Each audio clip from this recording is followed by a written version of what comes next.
Good morning. If I could ask you to find your seats and we can get started here. I want a special welcome to those of you joining us via stream this morning. We're very glad you're part of our digital church. We are so thrilled that Salam agreed to be with us for this Rector's Forum today. Nationally recognized for his commitment to improving the public understanding of Islam and policies impacting American Muslims, Salam Al-Marayati is president and co-founder of the Muslim Public Affairs Council. He oversees MPAC's groundbreaking civic engagement, public policy, and advocacy work. Salam is also an adjunct faculty member at Bayan Claremont, which is at the Claremont School of Theology, a board member of the Muslim Reform Institute, and advisor to several political, civic, and academic institutions. He's deeply involved in interfaith activities, as we know so well here, was co-chair of the Interfaith Coalition to Heal Los Angeles, which formed in the wake of the 1992 Los Angeles uprisings. Salam is an expert on Islam in the West, on Muslim reform movements, human rights, democracy, national security, and Middle East politics. He's spoken at the White House, Capitol Hill, and represented the United States at international human rights and religious freedom conferences. His writings have appeared in every major national news publication, including the New York Times, Wall Street Journal, Washington Post, Los Angeles Times, and his interviews have been featured on national and international news outlets, including CNN, MSNBC, Fox News, and C-SPAN. And of course, Salam is our great friend. His generous willingness to be with us whenever we need his voice is a great gift to this community. All Saints Church and MPAC are bound together in our commitment to justice, peace, and nonviolence. Last month, the day following the murders in Orlando, the Islamic Center of Southern California hosted an extraordinary interfaith vigil. Salam spoke these words: "We are your shield. The Muslim community stands shoulder to shoulder with the LGBTQ community. We are one, we are all part of one humanity, and we will defend each other, we will work together."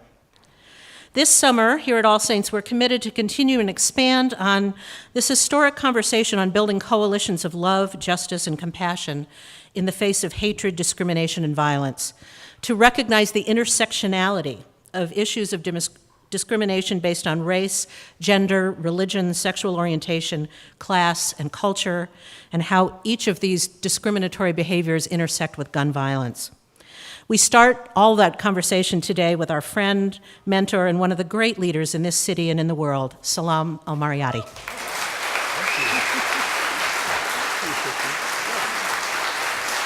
Thank you. Thank you. Christine, I got to take you with me more often. I don't know what to say after all that. I think it's all been said, so let's go to Q&A then, right now. Thank you very much. It's really good to be here. Always good to come back home to All Saints Church, to be among friends, to be among fellow worshipers, to be among people who I believe are really at the forefront of human rights within our religions. And I really do commend All Saints Church for all the work that it's done. And it's very personal for me, of course, as an American Muslim, because I feel that All Saints is a safe space for Muslims, that if anything ever happened, we'd come right here and find safety.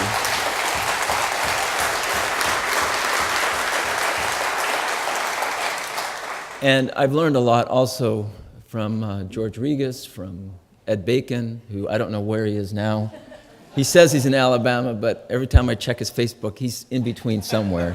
He's up to something, I know that. And Susan Russell, who's been a great partner, and really do appreciate being here. Also, if you're counting, as Muslims are, it is the 28th day of Ramadan, and we got 2 more shopping days until the end of Ramadan. So we're really excited. I got my Krispy Kremes ready for Wednesday morning and my Starbucks, and back to business. So, but it's good, as I said, to be here. And unfortunately, we are dealing with more and more perplexing issues involving religion and public affairs. And whether it's related to United States relations with the Muslim world, or how religious groups can live within a pluralistic society, or the role of religion in politics. I think these are all very pressing issues. And this obviously is just a discussion, but these other overarching issues deserve conferences, symposiums, and papers. And this is exactly what we're doing at the Islamic Center, the Muslim Reform Institute, and the Muslim Public Affairs Council. After Orlando, there were two main issues as it relates to Islam. One, unfortunately, is the usual question: why did it happen? What does Islam have to say about violence? Why did Omar Mateen do what he did? And then the second question was, what is Islam's position on sexuality and, in particular, LGBTQ issues? On the issue of violence, this, unfortunately, is a growing pattern that we see as the Muslim world is disintegrating, where states are either weak in governance or actually torn down and there's civil war. You're going to see more and more of a rise of extremist groups. I don't see that changing. And I think that's something that we all have to pause and see, that a lot of what's happening in the Muslim world is impacting and obviously influencing America's perceptions about Islam and Muslims. And it's not going to change until there is a significant and fundamental change in the countries over there. And my concern has always been with the U.S. government is, while the U.S. government is saying we need more moderates, they're actually undercutting moderates, whether in the Palestinian-Israeli dispute, or in Iraq and now Syria, or in Pakistan and Afghanistan. And then also the countries in the Muslim world are not doing us any favors. I mean, when the number one ally for the United States is Saudi Arabia, and Saudi Arabia is considered a moderate state, and then Egypt is considered the other moderate state, which is now a military dictatorship, we obviously have a lot of problems in terms of where our information is coming from, as it relates not only to U.S. policy, but as it relates to where that fulcrum is for Muslims. And we've always said, as American Muslims, we have to shift the pivot from looking to the Middle East as the authentic source of Islam to shifting it to American Islam is going to be part of the solution, whereas Islam in the Middle East, unfortunately, is part of the problem. And so there is a civil war of ideas that is happening. And when we look at, even today, there was another bombing in Baghdad, 125 people killed. Istanbul, Bangladesh, diplomats were killed. But this is happening throughout the Muslim world, unfortunately. I don't know if you saw the article in the LA Times about a diary of terror, but it is happening more against Muslims than anyone else. And those who are fighting the extremists are Muslims. Our troops are not fighting ISIS per se. It is Syrians, Iraqis, Turks, Kurds, people of Muslim backgrounds that are fighting ISIS right now. And so I know people, especially certain presidential candidates, like to use the term radical Islam. And they say, well, until we define who the enemy is, we're never going to come to a solution. And I'm not going to get into the debate. I say, fine, let us say it is radical Islam. I'm not up for a debate on nomenclature. You can call it whatever you want. It's evil as far as I'm concerned, no matter what they call themselves. And why not then recognize that there is an Islam that stands for human dignity? Where is the just Islam? Where is the human dignity in Islam? It is represented in the 1.5 billion people who are followers of Islam. We are not giving them the attention they deserve. And if we say that we just need moderates to come out and speak, and just yesterday I saw another article from another police law enforcement official, Ray Kelly, the former NYPD commissioner, said, I do not hear the condemnation against terrorism by Muslims. And for somebody like that to not hear the condemnations, when we can show them page after page, interview after interview of condemnation, that is a fundamental problem in the discourse on terrorism in America. So he himself is not giving recognition to these moderate voices. And that is part of the problem. How do we get the platform to speak out so that the theology of life can extinguish this ideology of death? ISIS does not represent me. It represents the worst of humanity. It doesn't even represent religion. And while ISIS stands for cruelty, Islam stands for mercy. While ISIS is about destruction, Islam says, go build a civilization. While ISIS is about confrontation, Islam says, repel evil with good so that the one with whom there's enmity becomes as if he is your closest friend. This is Islam. When we read the Quran, and then when we see this behavior, those are two completely different things. And the more we are able to articulate these points in the public, I think the more reassured the American public will be. And right now, the main problem is Americans are scared. You cannot argue away this problem of violence by saying, well, there's more gun violence than there is terrorism violence in the United States, even though the figures say exactly that. There are about 30,000 gun deaths every year. Gun-related violence takes 30,000 lives every year. Terrorism takes 20, 30, 40, 50 lives every year. And we're not in a competition for what is worse. But if we consider terrorism such a threat, why do we not consider gun violence a threat? And that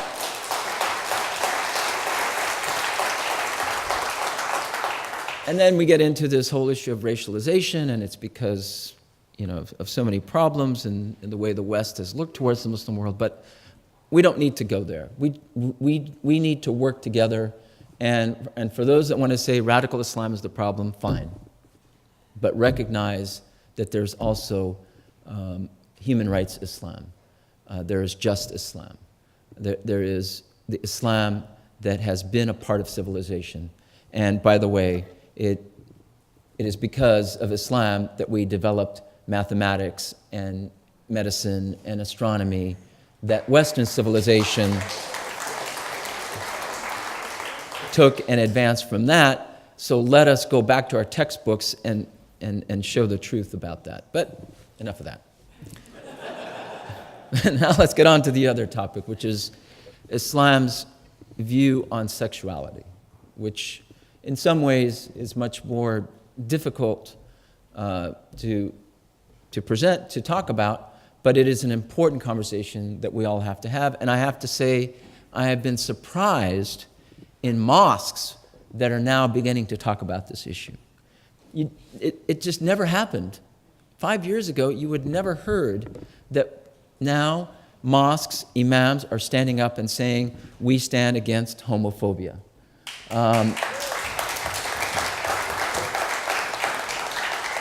We had Melissa Etheridge sing at our convention in 2008, and we got criticized for that.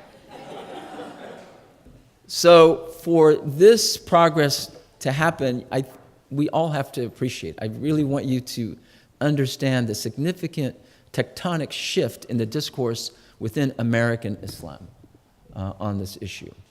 And that the executive director of CARE, the Council on American Islamic Relations, Nihad Awad, said in the press conference, right, I believe the day of the Orlando terrorist massacre, he said, Islamophobia, homophobia, and transphobia are interconnected under the same oppressive system. So that is saying a lot from another Muslim organization. At least it's not just MPAC that is saying that. And before they considered us crazy. But it's today's outcasts that become tomorrow's prophets. So we're very glad to take that badge of honor when people criticize us for what they thought were crazy views. So we see a shift in the discussion about these kinds of issues. Even Pakistan and Iran allow for transgender marriages.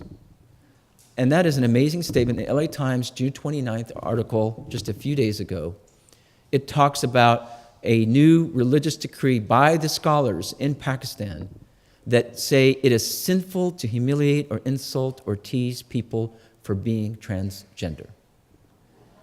So there is, strains of light, of hope that we are seeing within certain Muslim countries. And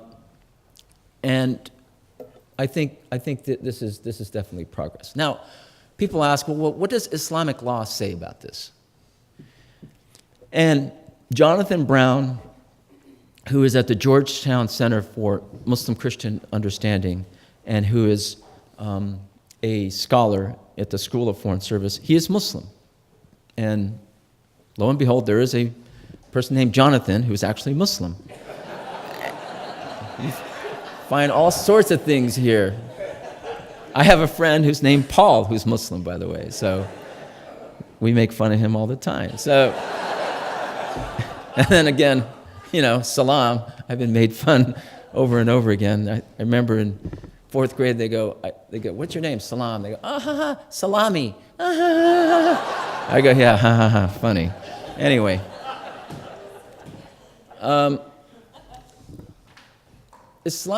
He says basically, Islamic law does not consider homosexuality as part of the hudud, which is basically the penal code in Islam.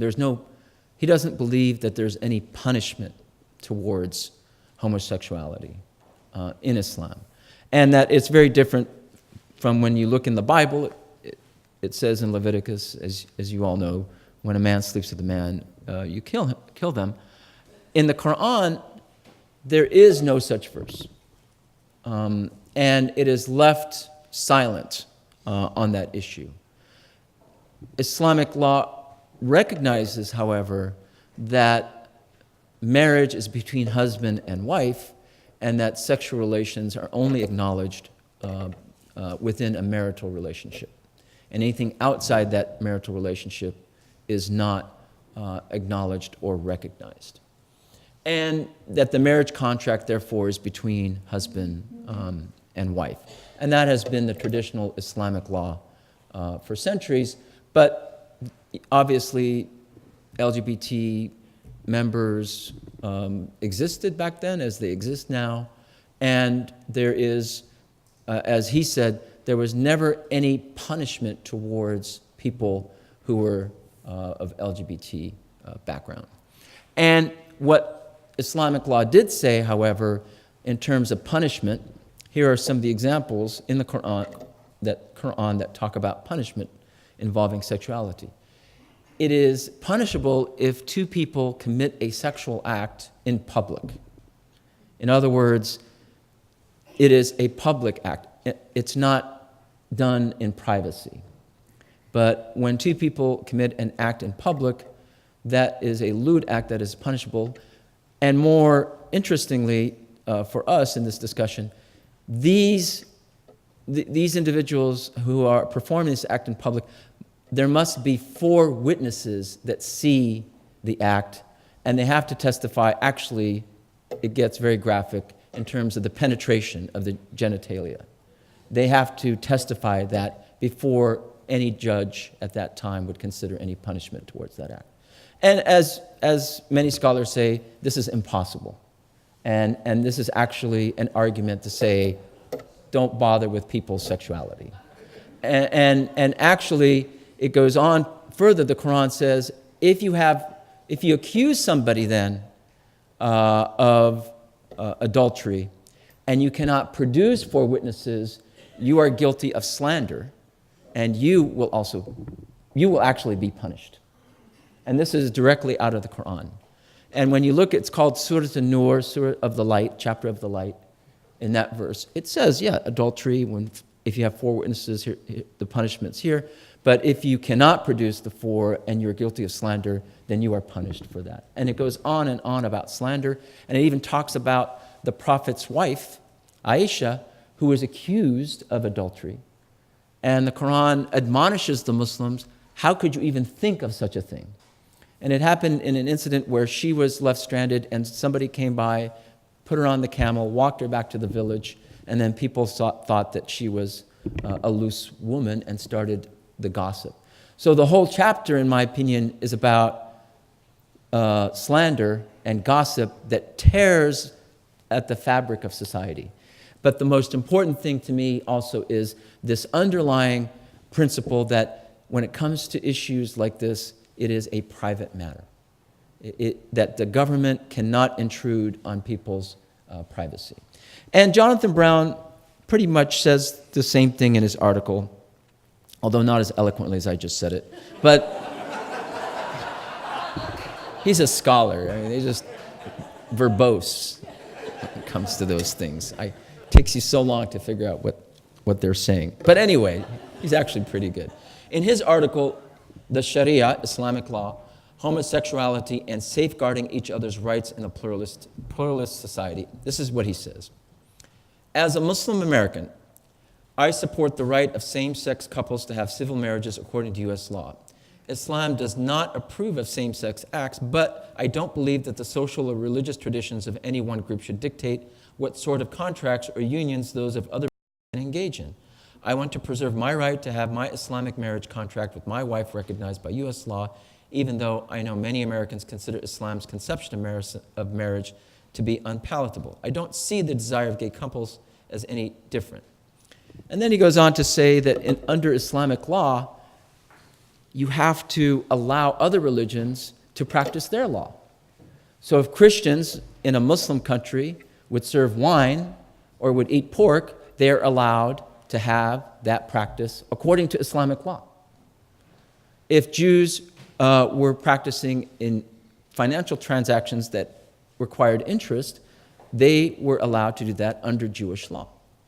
Zoroastrians had a practice where they allowed brother-sister marriages, incestuous marriages. And there's text that says, actually, that those marriages were allowed under Islamic law. And so he's using that as a premise for dealing with gender or sexual diversity in terms of how Islam looks at these issues. Now, there was a poll done recently, and Glenn Greenwald wrote a very interesting article that, all of a sudden now there's this rise of criticism that Islam is homophobic, and he points to a poll that says actually 45% of American Muslims accept LGBT communities, while only 36% of evangelicals do that. So, yeah, I know. That's not saying much. As Susan says in the peanut gallery. But it's about the same, as other religious communities. This obviously is a lot of what we're seeing in biblical or Quranic discussions about this comes from the story of Lot, where Lot is bringing his guests, who were angels, and men approach them, and he says, why do you want them? Why not marry my daughters? This is directly out of the Quran. And so Islamic law bases its understanding of what is recognized according to the Quranic story, but in no way is there anything that says that we should discriminate, harass, or harm anyone, whether they are straight or gay, whether they are Muslim, Christian, or Jew. That when it comes to religion, there is no religion when there is no human dignity. And that is how we should approach this issue, out of love and compassion. I may disagree, even within Muslims. Hey, here's an alert. Muslims disagree with each other. But the way we deal with these issues is out of love and compassion. And the Quran says, we have bestowed dignity on the children of Adam. Therefore, the obligation of every Muslim is to defend the human dignity of every human being. God says in the Quran that He has breathed from His Spirit into the creation of humanity.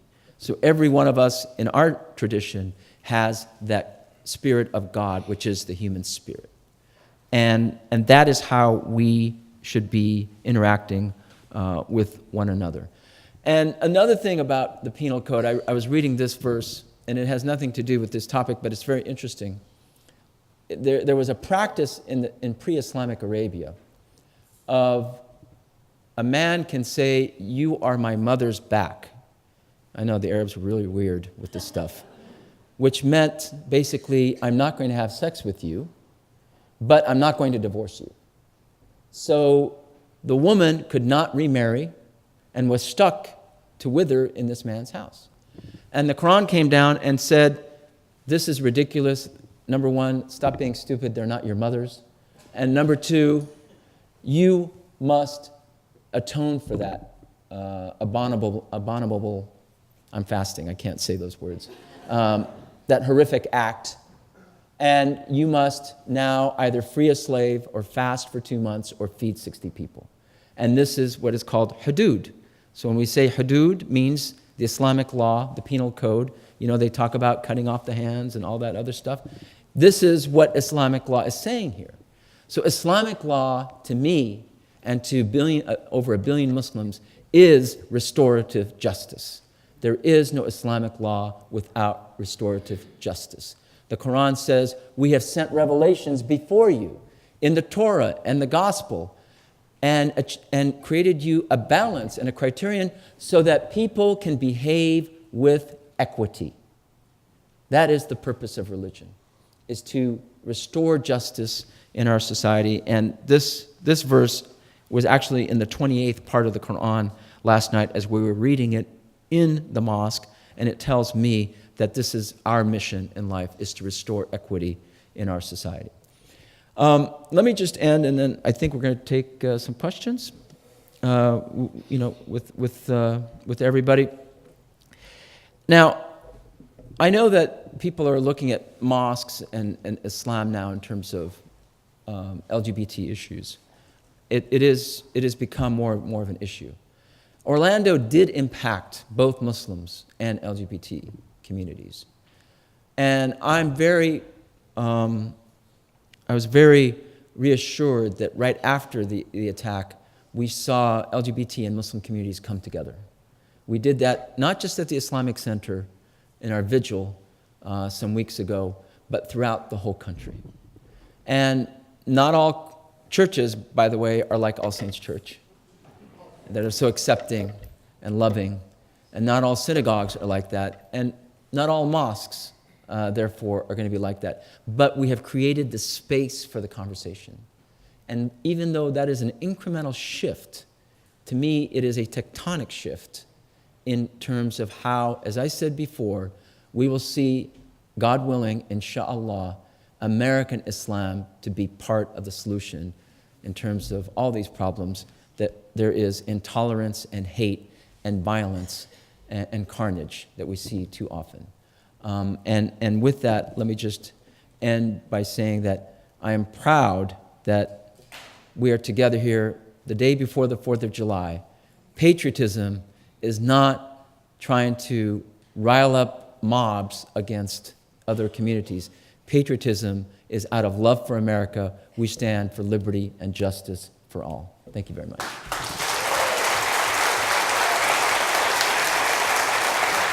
Thank you. Oh, thanks. That's so sweet.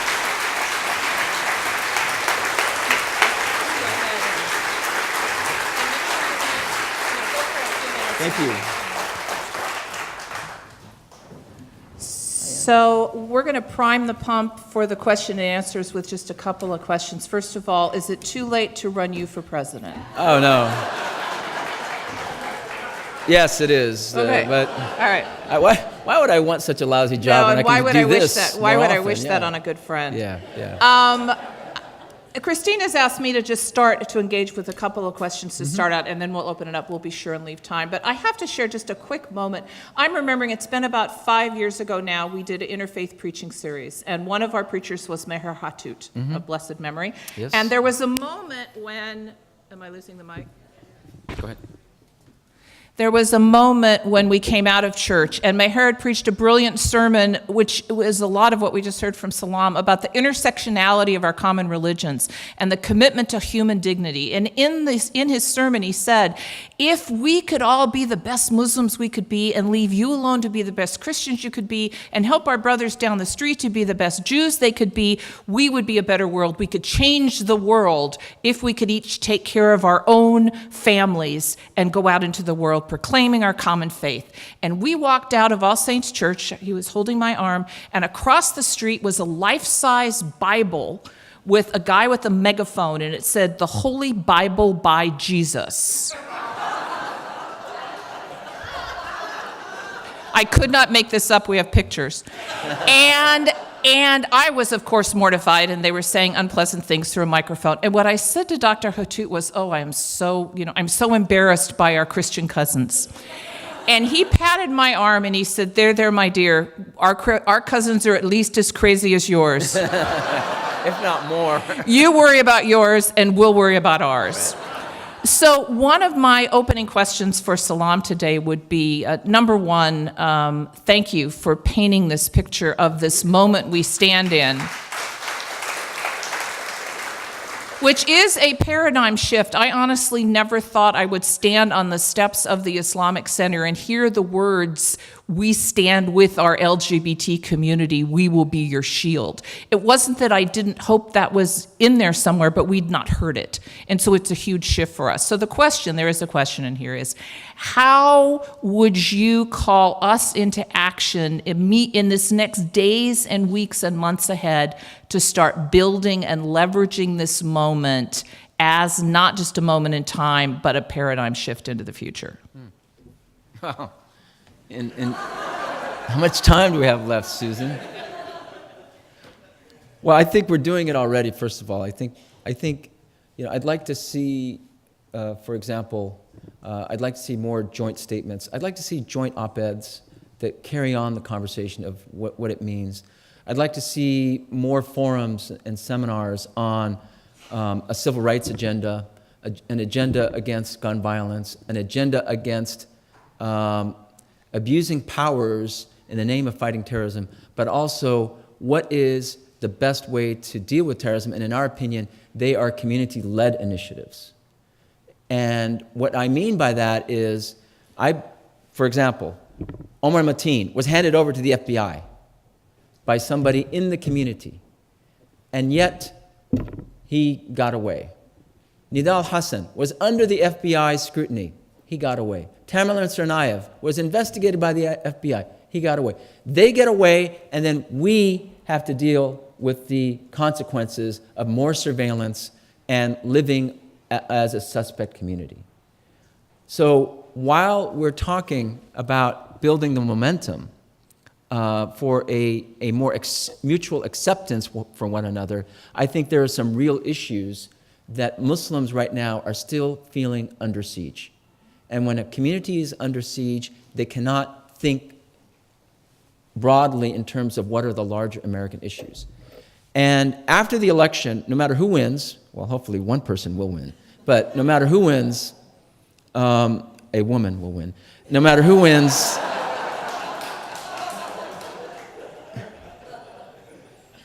we are going to have the most racially and religiously divided country in my lifetime, at least. And there's a lot of work in terms of reconciliation. Now, there are opportunities there. And I think more dialogue between Muslim and LGBT communities, it's happening already. And I think we're going to be talking about specific issues. But also in dealing with a scared American public, they cannot be convinced by facts, right? They have to be convinced by example. They have to be convinced through engagement. And that means getting out there and sending all of you to other churches and synagogues and talking together with us about these issues. That means flying to the Midwest, going to meet Ed in Alabama, and saying, let's have a discussion about what we stand for and what America stands for. It is only through these town halls I feel that we can get through this. It's not going to be done through press releases or decrying Islamophobia. I'm telling my Muslim brothers and sisters, Islamophobia is not the card that is going to resolve the problem. Let our government deal with Islamophobia. Let our allies deal with Islamophobia. We have to deal with this idea that Islam is a threat to America, and we have to shift the conversation to show how Islam is a source of security for America. And I think doing that, I know, is easier said than done, but that is how I see it happening. And again, how American Islam can be part of the answer as opposed to looking to Islam in the East. Okay, if you have a question, raise your hand. We'll get a There was somebody there, but she left. We've got one right back here and right there.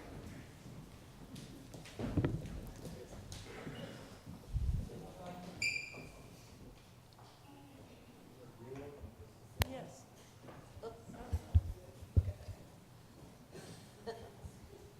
Put it close to your mouth.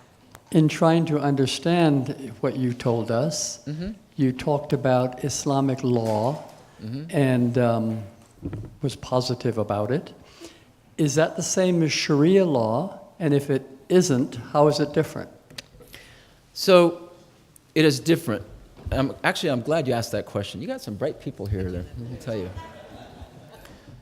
Sharia has been misconstrued to be Islamic law, but it is not the law that you see. The law that you see is a human interpretation of Sharia. And that is actually called fiqh. Fiqh means jurisprudence. So what we're seeing is the jurisprudence in certain countries, and even within certain countries, it is beyond jurisprudence, it's their tribal custom. So for example, Saudi Arabia doesn't let women drive. That is not Sharia. That is not even fiqh. That's their custom. When you talk about the penal code, there may be some groups that will pick up a controversial quote that they attribute to the Prophet and say, okay, I can commit that. For example, punishment against homosexuals. You will see that, and they will claim that this is Sharia.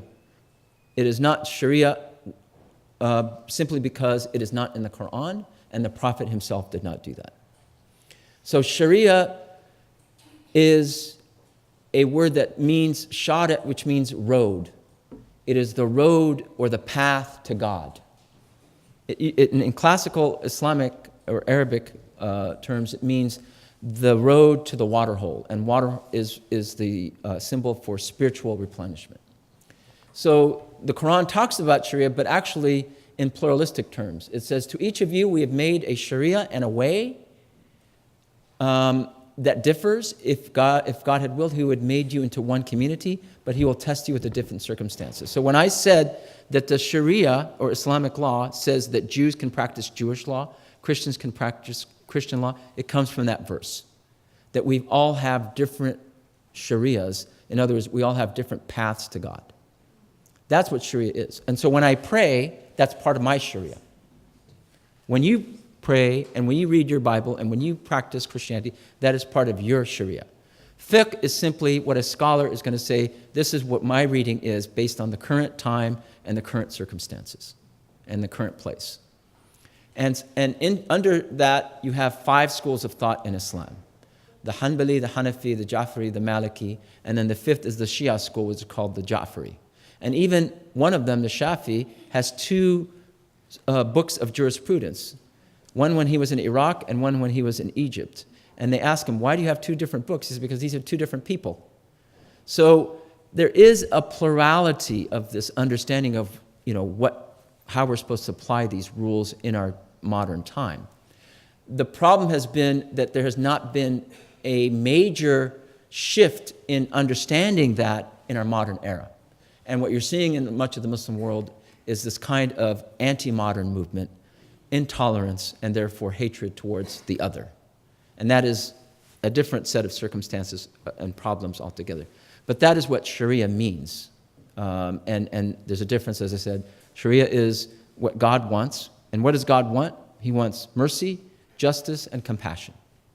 That's absolute. And how do we implement that? Through codes and statutes and so on and so forth. And then, the rest is up to what the society is giving us consent for. We enjoin what is right and forbid what is wrong. We promote what is of social benefit, and we prevent what is of public harm. And that is, in a nutshell, is hopefully an answer to your question. Did it answer your question? Okay. Hello? Oh. Yes. My question is, early in your conversation today, you said that there were lots of moderate Muslims who were speaking out against some of the Islamophobic standards that other Americans have. And my question has to do you believe that the media is avoiding recognizing the moderate speakers? Yep. And also, are moderate Muslims preparing their brothers and sisters to be media people in relation to presenting the moderate positions that most of them hold? Right. So it's kind of like, are the Muslims dealing with it? Right. Or is it simply a societal media problem? Both. So I think that, number one, the moderate is too boring for the media. I mean, how many, if Bob and I got into a fight, that would get coverage in the media, right? Or we'd have a bike race and I'd jab him. And so violence makes media. If two people said, we're going to support ISIS, that would get all the media attention, right? But if we are coming together as moderates and talking about peace and compassion and mercy and justice and how we're going to go and feed the homeless and how we're going to together fight fear and counter it with love and show the light, it doesn't get any traction whatsoever. And so while politicians are saying, we're waiting for the moderates, news alert, that's a bit disingenuous. They're not waiting for the moderates. They only want to have political circus and theater in their hearings about radical Islam and how this is a threat, pouring more and more money into this industry. We've become such a securitized country, and we're going to be more of a securitized country because of that. So it is that problem. And number two, we don't have access to the platforms because we're not established. We're still a fledgling community. We don't have a lobby. We don't have a PR firm. And so we have a disadvantage there. And then finally, yes, there are more and more Muslims that are joining public service, journalism, the arts. When I went to high school, my dad sat me down. He goes, I want you to choose the major that you like the most. And then the next night, he sat me down again. He goes, okay, what have you decided? Are you going to be an engineer or a doctor? So thank God that's changing. But it's going to be a while. And we're going to be in, we got to be in for the long haul. I thought Ramadan was long, 30 days, but we're going to be in for a long haul on this issue. It's going to be a couple of decades at the minimum. So the more we figure out these issues of getting our voices out, yes, the better. We hate having to cut this off, but we have to go back to church and get on with our day. So Thank you. Please join me in thanking Salam. Thank you very much. Thank you.